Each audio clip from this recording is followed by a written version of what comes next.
Assalamualaikum warahmatullahi wabarakatuh. Halo semuanya. Kali ini saya akan membahas mengenai anatomi dan fisiologi sistem pernapasan. Sebelumnya, apa kalian tahu apa itu sistem pernapasan? Sistem pernapasan adalah organ-organ yang melibatkan proses bernapas, bertanggung jawab dalam pertukaran oksigen dan karbon dioksida. Dilansir dari American Lung Association, sistem pernapasan manusia berfungsi untuk menyediakan asupan oksigen secara konsisten agar seluruh fungsi tubuh bekerja dengan baik. Lantas, apa saja organ-organ yang terlibat dalam sistem pernapasan manusia? Nah, organ-organ yang terlibat dalam sistem pernapasan manusia dibagi menjadi dua, yakni organ sistem pernapasan bagian atas dan organ sistem pernapasan bagian bawah. Adapun yang termasuk ke dalam organ sistem pernapasan bagian atas adalah rongga hidung, sinus, faring, dan laring. Rongga hidung terdiri atas selaput lendir dan rambut halus yang berfungsi untuk menyaring partikel debu atau kotoran dari udara yang masuk ke hidung. Sinus yaitu rongga yang berisi udara di sepanjang sisi hidung yang berperan untuk mengatur suhu dan kelembapan udara yang dihirup. Faring berfungsi untuk menyalurkan udara yang masuk dari hidung atau mulut guna diteruskan ke trakea. Dan terakhir ada laring, yaitu ruangan kecil sebelum trakea yang berisi pita suara. Nah, sedangkan yang termasuk ke dalam organ sistem pernapasan bagian bawah adalah trakea, bronkus, alveolus, dan paru-paru.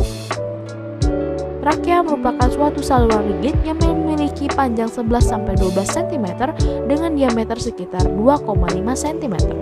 Selain itu juga, trakea merupakan jalan napas utama menuju paru-paru yang terletak di bawah laring. Bronkus merupakan cabang dari trakea yang berfungsi untuk meneruskan udara ke paru-paru dan cabang terkecilnya dikenal dengan bronkiolus. Alveolus adalah kantung-kantung kecil dalam paru yang terletak di ujung bronkiolus. Dalam sistem pernapasan, alveolus berfungsi sebagai tempat pertukaran oksigen dan karbon dioksida. Yang terakhir, paru-paru adalah sepasang organ yang terletak di dalam tulang rusuk. Masing-masing paru berada di kedua sisi dada.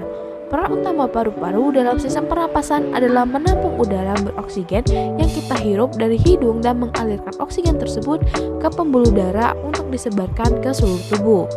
Selanjutnya, ada fisiologi sistem pernapasan.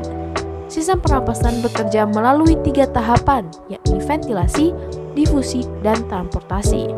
Ventilasi merupakan proses pertukaran udara antara atmosfer dengan alveoli.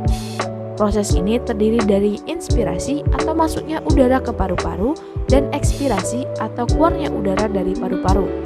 Ventilasi terjadi karena adanya perubahan tekanan intrapulmonal. Ventilasi dapat dipengaruhi oleh 1. Kadar oksigen pada atmosfer, 2. Kebersihan jalan nafas, 3. Daya recoil dan compliance atau kembang kempis dari paru-paru, yang keempat pusat pernapasan. Selanjutnya, difusi. Difusi merupakan proses pertukaran gas antara alveolus dengan darah pada kapiler baru. Proses difusi terjadi karena perbedaan tekanan gas berdifusi dari tekanan tinggi ke tekanan rendah. Dan terakhir ada transportasi. Setelah difusi, maka selanjutnya terjadi proses transportasi oksigen ke sel-sel yang membutuhkan melalui darah dan pengangkutan karbon dioksida sebagai sisa metabolisme ke kapiler baru. Setelah transportasi, maka terjadilah difusi gas pada sel atau jaringan. Difusi gas pada sel atau jaringan terjadi karena tekanan parsial oksigen intrasel selalu rendah dari PO2 kapiler karena O2 dalam sel selalu digunakan oleh sel. Sebaliknya, tekanan parsial karbon dioksida atau PCO2 intrasel selalu lebih tinggi karena CO2 selalu diproduksi oleh sel sebagai sisa metabolisme. Selanjutnya ada proses pertukaran gas oksigen dan karbon dioksida pada paru-paru. Pada saat bernapas, molekul oksigen akan melewati lubang hidung dan akan menuju paru-paru melewati faring, laring, trakea, dan akan diteruskan ke paru-paru melewati bronkus. Udara dari dalam bronkus akan diteruskan menuju alveolus, melewati cabang bronkus yang disebut bronkiolus. Dari dalam bronkiolus, udara akan diteruskan ke alveolus untuk terjadi pertukaran gas oksigen dan gas karbon dioksida. Alveolus dikelilingi oleh banyak pembuluh kapiler. Alveolus terdiri dari ruangan-ruangan kecil yang dinamakan ruangan alveolus. Ruangan alveolus terdapat banyak pori-pori. Pada pembuluh kapiler terdapat banyak sel darah merah yang nantinya akan mengikat molekul oksigen sehingga molekul oksigen dari dalam alveolus berdifusi keluar menuju pembuluh kapiler dan akan diserap sel darah merah.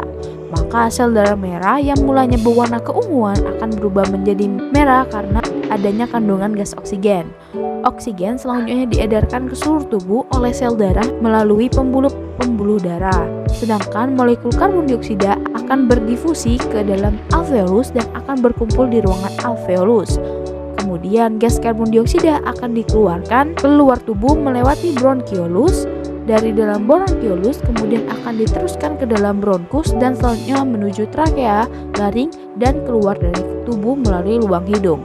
Sekian, terima kasih. Wassalamualaikum warahmatullahi wabarakatuh.